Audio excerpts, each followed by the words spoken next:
guys? Welcome to the Casual Horror Fan Channel. Today, we're going to be reviewing the best 10 films ever, according to Claude. We've done a couple of these with AI. I think they're kind of fun. So we'll go through Claude's list. They start at number 10 with 1979's Alien, directed by Ridley Scott. The crew of a commercial spacecraft is hunted one by one by a deadly extraterrestrial organism after investigating a distress signal.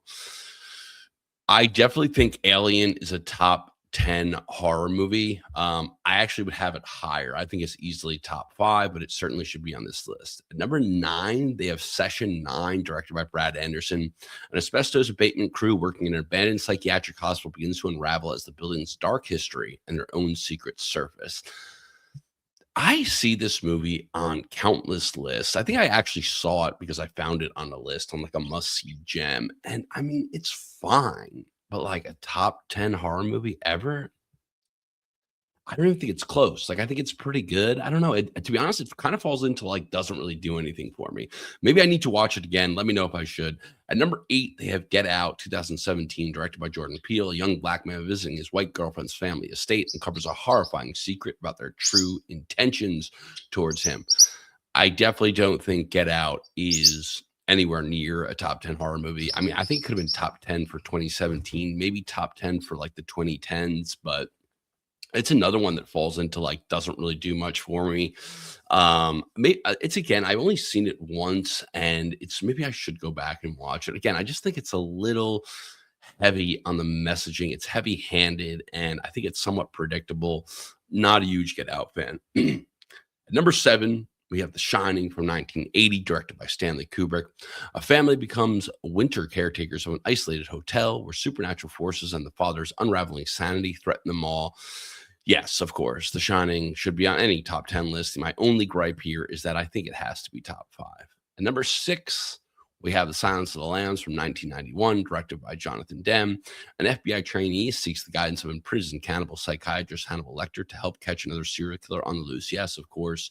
It is a horror movie. It is a top 10 horror movie of all time. It's phenomenal. If you haven't seen it, Hannibal's phenomenal as well. And I even like Red Dragon. Silence, I like this position for it too. I think it should be in the 6 to 10 grouping.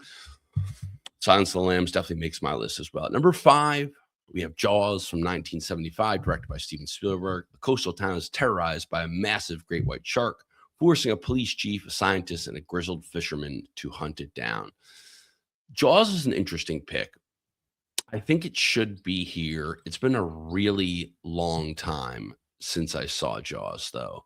I tried to watch it with my kids, which was a terrible idea, especially because, one, they're young, way too young to be watching Jaws, but also we like live on the water and like really close to where this happened. I mean, I grew up in New Jersey, now we live in Long Island, but like it's basically the same. Well, it's both the Atlantic, but like, pretty similar water.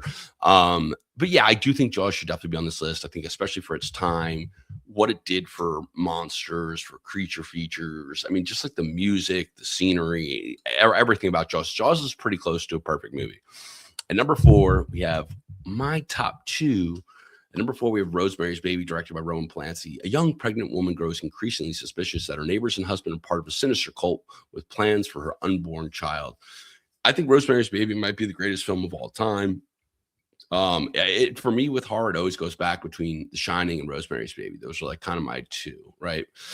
It is just an amazing psychological horror. Again, I've said this many times. I'm going to say it again. What makes Rosemary's Baby so special is right up until the absurdist reveal, the over-the-top ridiculous reveal, it's still entirely possible that Rosemary, and if you're a first-time viewer, entirely possible, spoiler alert, that Rosemary is just nuts. That she's just absolutely crazy.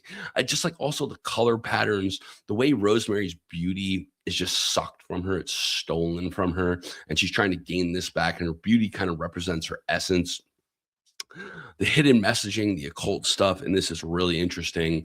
Even some of like the darker history kind of makes it cooler to me, although actually, I don't know, it makes it a little bit uncomfortable, I guess, in other senses as well. But Rosemary's Baby definitely belongs on this list. At number 3, it's The Exorcist from 1973, directed by William Friedkin.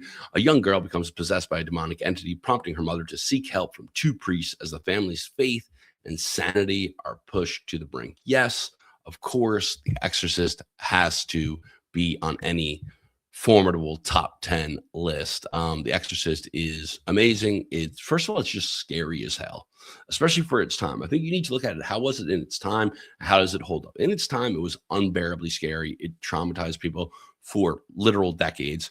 It's still a traumatic movie. It's still an effective scare. Then you combine the acting, the story, the music, the sound design. It's just, I mean, and even there are moments that are like over the top. I also think the ending is really powerful. It's amazing. Definitely belongs on this list. At number two, I don't think it will be on my list, but I am a big fan of this film. It's Hereditary from 2018, directed by Ari Aster. After the death of their secretive grandmother, a family unravels a dark hereditary forces and supernatural dread consumes them one by one. Look, I love Hereditary. I think it's phenomenal. I think it could be even a little underrated in certain circles. I think because it is sort of a elevated horror and it is kind of long and obnoxious, people are hesitant to give certain people are hesitant to give it its flowers.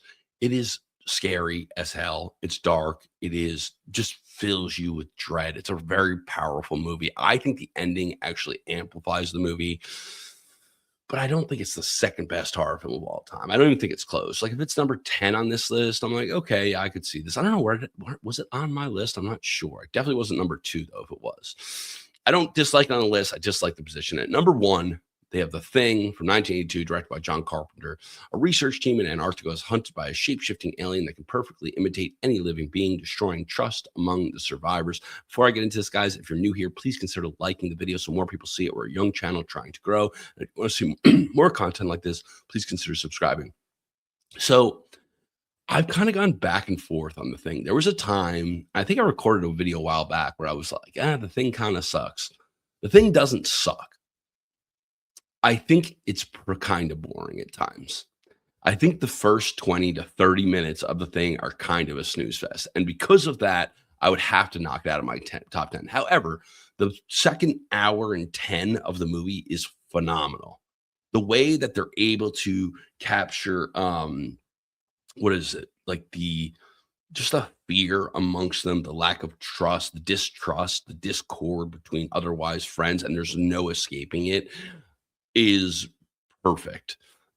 I like The Thing a lot. Just for me, it doesn't make my top 10 list because I do find the beginning a little bit of a snoozer. But anyway, guys, let me know what you thought of Claude's list. And again, we upload Mondays, Wednesdays, and Fridays, but sometimes we upload way more than that. We always upload Monday, Wednesday, Fridays. And otherwise, I'll see you guys in the next one. It's the Casual Horror Fan channel. I'm out.